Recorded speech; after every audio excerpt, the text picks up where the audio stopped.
Hey folks, for this screencast, I'm actually going to convert some Fortran code to Python. I used to write Fortran code back in college because I borrowed some codes from my advisor.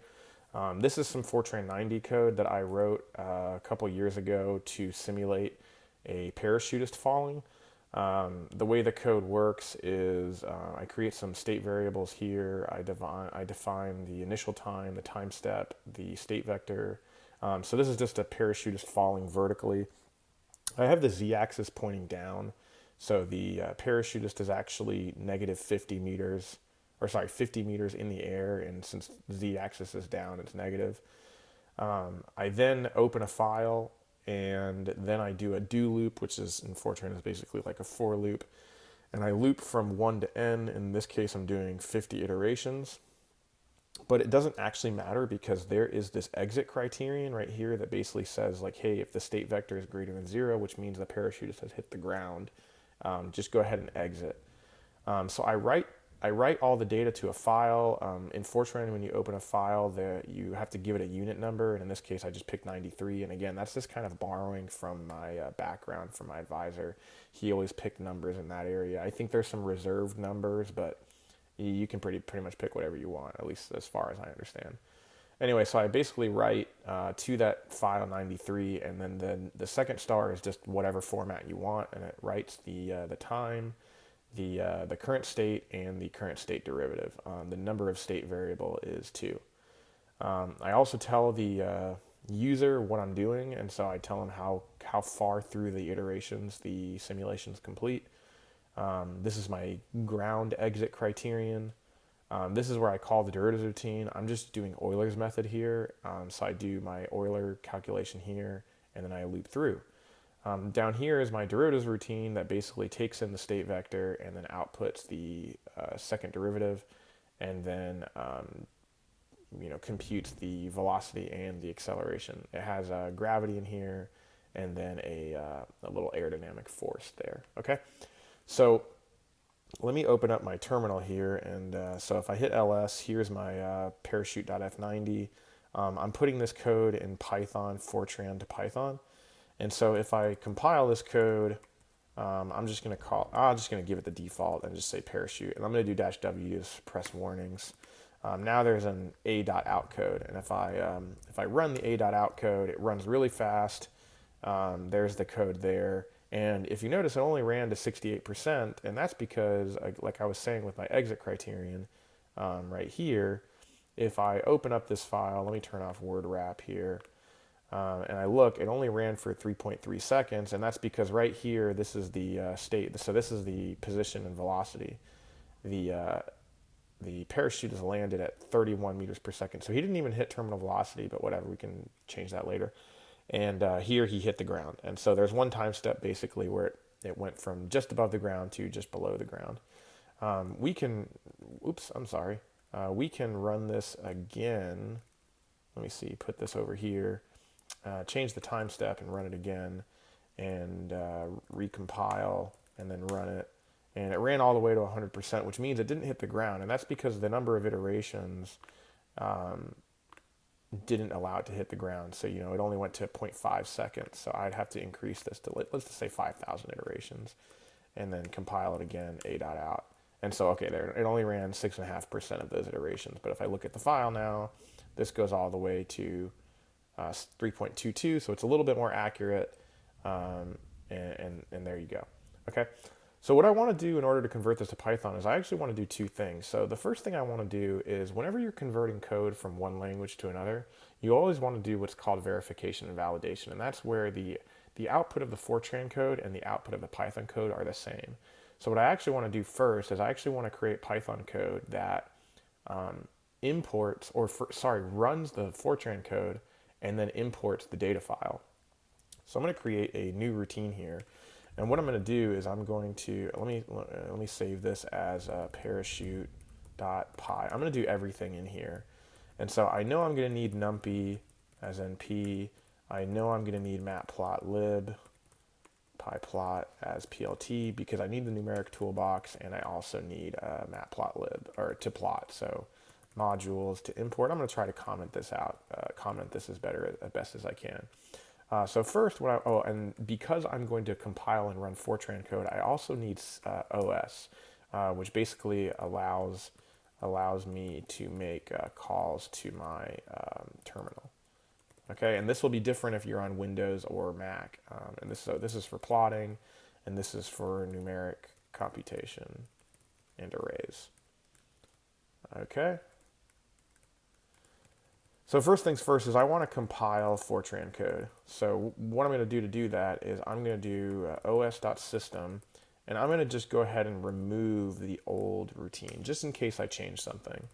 And then I'm going to compile, so gfortran-o, let me not do a.out, I'll just, because that's just the default, parachute .f90-w, so that's the command I did before.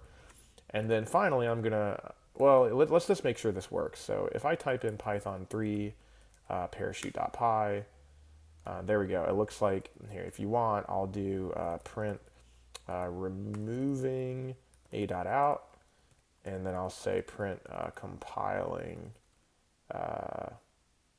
Fortran code. Okay, so let's run that again. There we go. So it did the two things and compiled the Fortran code. So now if I want to run Fortran code, what I'd also like to do is delete the old parachute results. So I'm positive I'm running the new code. Okay, so I want to run that. The rm command is to delete. So then I'm going to do my final system call and do a.out. Okay. And so if I run this, I should see the code run. There we go. And what I can actually do, just so I don't have to deal with this, is I'm going to just pipe the output to a file like that. And so when I run the code, oh, okay, never mind. I thought, there we go. Okay, I must have got my Linux commands wrong. This basically says, like, take all of your standard output and throw it into a file. So if I open up file here, here's all the simulation output that I don't really care to see. Okay. All right. So now let's now that we've compiled and let's see, run the Fortran code. What we're going to do here is we're going to run the Python version. Okay. Now I'm going to do that later because what I want to do now is I want to plot the Fortran version. So in order to do that, I'm going to do Fortran data, and I'm going to say, ooh, that's a terrible variable name. Let's put an underscore in there. So I'm going to just do the load text module, and hopefully this will import it. And so I just need to give it the name of the file, and I think I need to tell it what the delimiter is and tell it that it's a space. And then I'm going to print np.shape of Fortran data just to make sure that it is imported. Oh, see, yeah, let's see, what did it try to do? It couldn't convert something to float, so something in this file is not right. All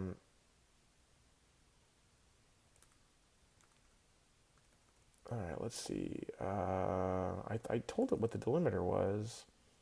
What if I didn't tell? What if I don't tell it the delimiter? Will it figure it out on its own? I figured it out. So okay, good. I don't know why I told it what the delimiter was. Okay. So this shape command here basically says it's 324 rows and 5 columns. So that's good. Okay. So what that means is that time, I'm going to call it time F, is Fortran data of all rows and the 0th column. The altitude F is the negative of Fortran data all comma 1, and then I'm going to go ahead and plot the velocity F is Fortran data all comma 2. And then I'm going to, I'm going to plot everything, but what I need to do, let me move this up, is I need to, and I'll just do this up here, I need to import the Fortran data, okay? There we go. So then I'll run the Python version and then I'll plot everything. So first let's do a figure, and let's plot, let's see, time F and altitude F. Let's throw a label in there and call this Fortran, and then plt dot, eventually I'm going to plot the Python stuff, but for now let's throw an X label down, say time in seconds. and then Y label, and let's do altitude in meters, and then let's drop another figure down, plt.plot time f, velocity f, throw a label down. Oh, I need to do it, throw a grid down. I need to throw a legend down. And I'm going to say Fortran again down here. And then I'm just going to copy and paste this because this is all the same, except this is going to be velocity now in meters per second. Oop, I'm sorry, meters per second.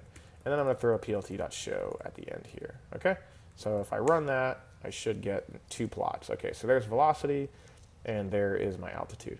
Now, I clearly have not hit terminal velocity, so I'm gonna change some things here. So first thing I want to do is I want to make this higher up, and then I'm actually going to throw this thing in the air, so it kind of like goes up first. So I don't know, it's kind of like a rocket or something like that, you know.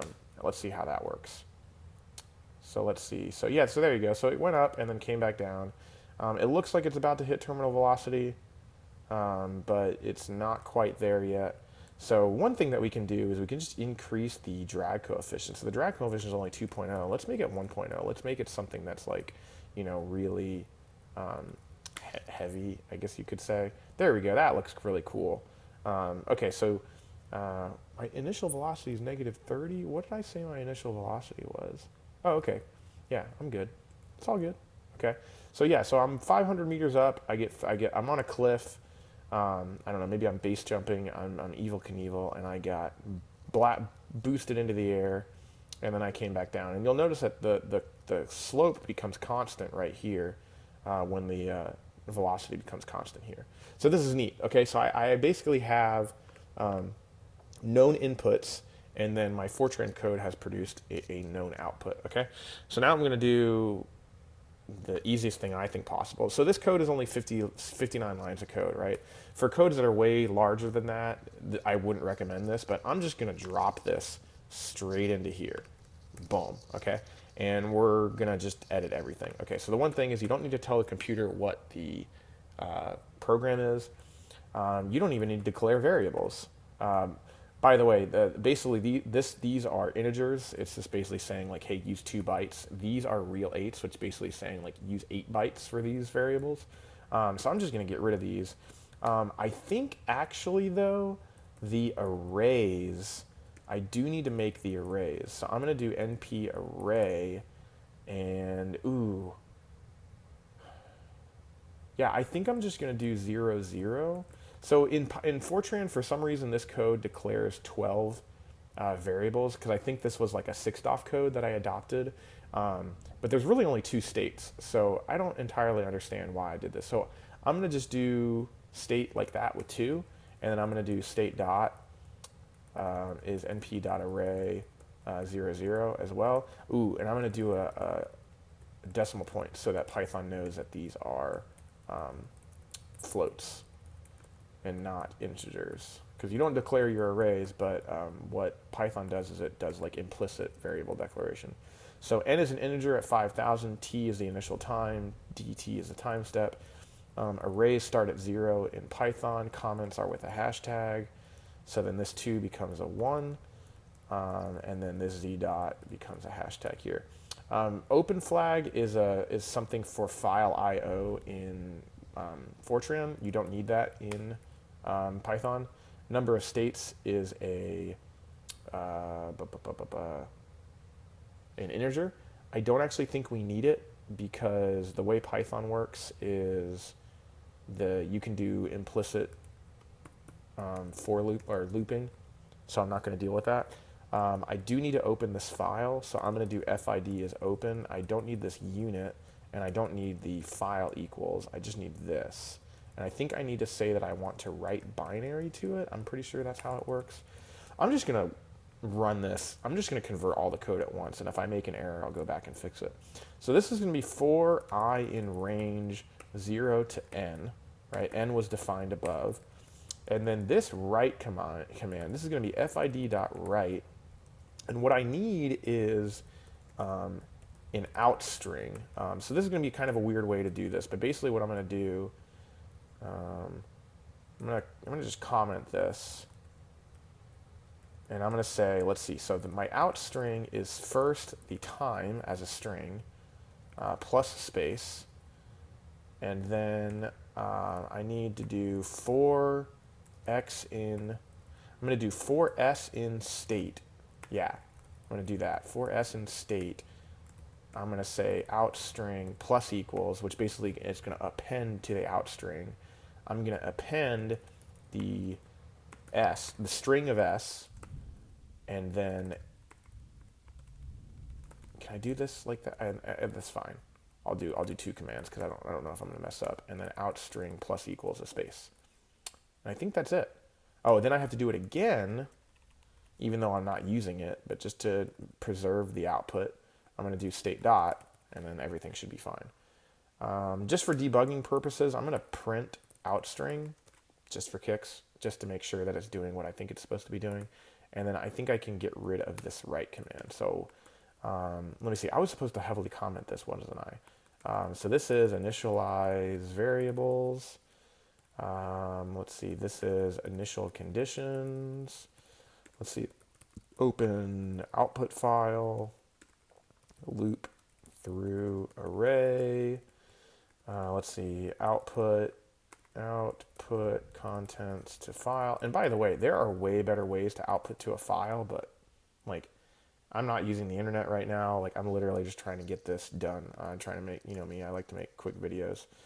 Okay, and then I need to notify the user. So this write star basically just means like, hey, print to the screen. And so it's going to be simulation plus I over n times 100 plus that and end parentheses. And I think that'll work. Oh, I think I need to make that a string. Otherwise, it's going to freak out and be like, you can't add numbers to strings. This exit criterion is kind of interesting. How do I want to do this? Because I don't want a go-to statement, but I want this to like break out. Do I need to make like you know what I could do, because it would be the same, is I could say while, I don't know why I didn't do this in Fortran, but what I can do is I can say while state of 0 is less than 0. I think that will have the same condition. So it's not a for loop anymore, it's a while loop. See, but then this is going to loop forever. So I could say while, how about this? While and I is less than n. And what I can do is I can make I start at 0, I start at 1, and then down here, increment counter and do I plus equals 1. That'll work. This is Euler's method, sorry. That will have the same effect. Let me make sure that's right. So basically, if the state jumps over 0, it'll stop, and if I jumps over n, it will stop. Okay, yeah, that's the same functionality. I didn't know how to do that exit criterion. There's probably like a break. I'm sure there is. I could look it up. Again, I'm trying to do this without the internet. Okay, this is where I call the derivatives routine. So Fortran is interesting. So the way Fortran works is that you send it the 2 vectors you want, and if you notice, there's no like inputs and outputs in Fortran.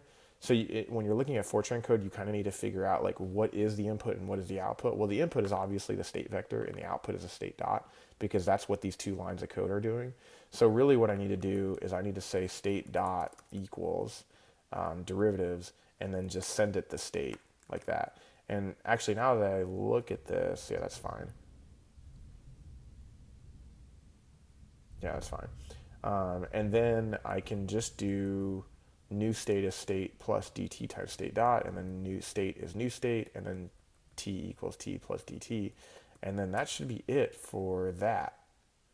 So then all I need to do is turn this subroutine into a Python routine. So just to, do the standard way, I'm going to put the subroutine up top, because that's kind of standard for Python. You can actually make the definition anywhere, but same thing with Fortran, but I'm just going to do it up here. So the subroutine is derivatives, the input is state. I don't need to declare all my variables. These are parameters, so I actually do need to declare these parameters. So m is 80, Let's see. G is gravity, so convert that over. Rho is the density. You'll notice, by the way, that I did 80.0 on mass, and that's because I want to make sure that Python treats it as a float. And then CD is 1.0. Okay. Now, keep in mind, because these are hard-coded, they are hard-coded in here as well. If you change this to 90 and forget to change it in the Python code, your simulations will be different. What would probably be better, and this is just bad programming in my opinion, is that there should be an input file that you can change and both codes import them, but that's a topic for another day. Anyway, so the state vector has two elements in it, so Z is going to be the first one, and remember that arrays start at 0. Z double dot, all of this is right. Oh, that's kind of cool. Python and Fortran both do star star for squaring something. And then I just do state dot 0 is Z dot. I'm actually going to do this. I'm actually just going to just leave this as is, and I'm just going to return an array with Z dot and Z double dot in it. That way I don't have to make the variable in the routine. So I think this is going to work. I didn't see any errors, but hey, you know what? It happens. So once this loop is done, we need to import, I called this parachute results Fortran. We need to call it Python. So then what I'm going to do is I'm basically going to copy the code where I import the Fortran code, and I'm going to change all of the names to Python.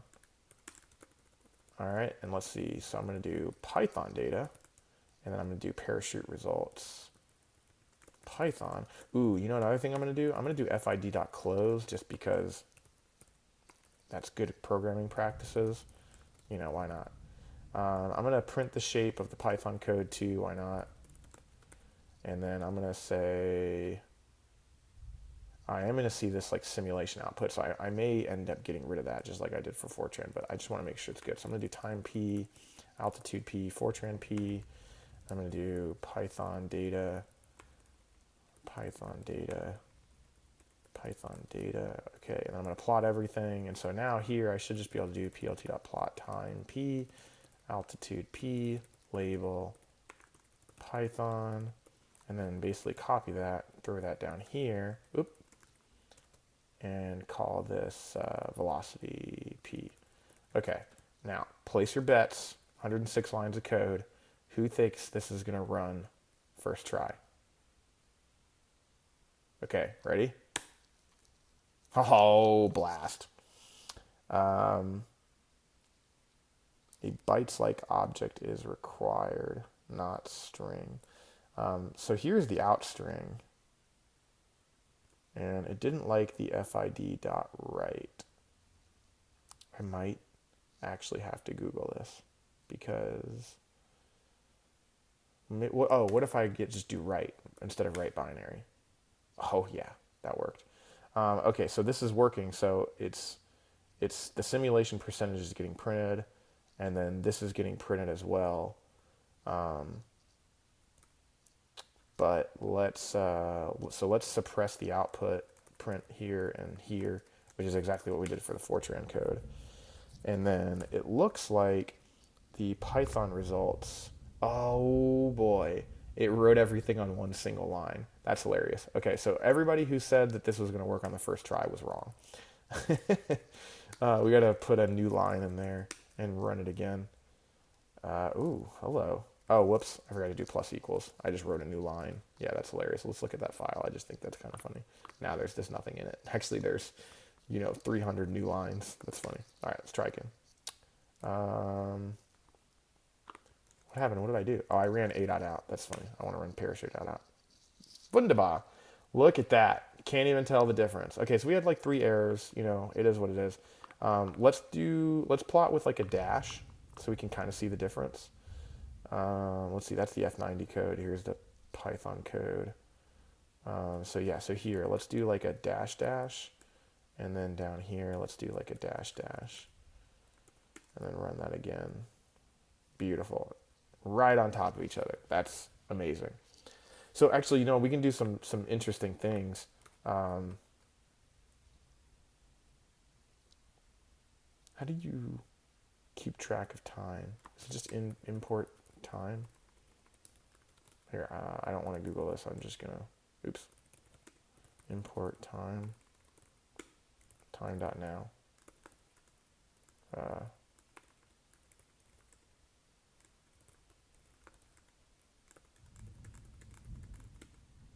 Okay, cool. Let's like put this through the ringer. So start time is time dot, what was it? Time dot time. What do you think that's in? 1 1000, 2 1000, 3 1000, 4, that's in seconds. Okay. So end time is, so I'm going to keep track of the current time, then run the code, and then keep track of the end time, and then Fortran time is the end time minus the start time. And I'm going to print Fortran time equals Fortran time. Fortran. Okay. By the way, the code is converted. This is just me being dumb. Okay, and then where's the Python code? So here's the Python code. So I'm going to do, I guess I'll do it up here. This is weird. I'll just do it down here. So I'm going to do start time, time.time. Okay, and then when the code finishes running down here at the FID.close, I'm going to do end time is time.time. And then I'm going to say Python time is end time minus start time. And then I'm going to print Python time is Python time. Let's see if that works. So quit, run that. There we go. So yeah, see, so Fortran 0.02 seconds, Python 0.07. Now, let's really put this thing through the ringer. So I'm going to do 0.01, make sure I have enough iterations. And then over here, I'm going to do 0.01. So I've just decreased the time step by a factor of 10. Wow, yeah, look at that. That's awesome. Now, if we increase the time step, so if we just did like, 0.1 and 0.1, I'm willing to bet the codes are practically identical. Yeah. See, when the time step is low, how accurate was that code, by the way? Yeah, I mean, this is still pretty good. Like, I mean, the simulation, yeah. See, so when the time step is low, oh, look at that. Python was actually a little bit faster by like thousandths of a second. But if we really crank this down, so what is that? 0.0001 and then 0.001. And I think we'll really start to see, maybe not. Yeah, the code didn't even, the simulation didn't even hit the ground. That's hilarious. Anyway, I'm going to push this code so that you can play with it. Okay? Actually, let me change the time steps so that you guys don't sit there and wait like forever, Let's see, was it 01? There we go. Sweet beans.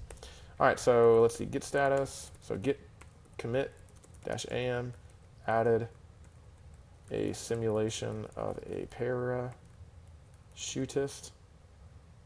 in Python and Fortran. Oh, shoot. I just pushed a.out and the file. I don't want to do that. Hang on. I'm going to do a hack here. Let's see. I'm going to grab this, throw it on the desktop, and then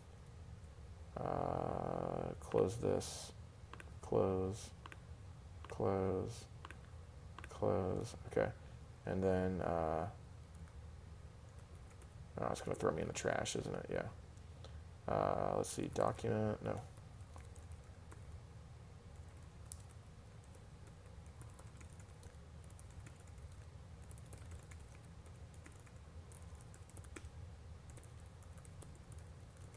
I'm going to reset. There we go. And then I'm going to grab this thing again, and then go back here, git repos, GitHub, Python, throw this back in here, Fortran. I'm going to remove the file, remove the text files, remove the a.out. So all you have is the F90 and the parachute.py. and that will get added. Added Python and Fortran code for a parachute test. Git push origin master. All right. I hope you guys enjoyed this video. I'll see you in the next one. Post in the comments if you want to see anything else. Have a good one.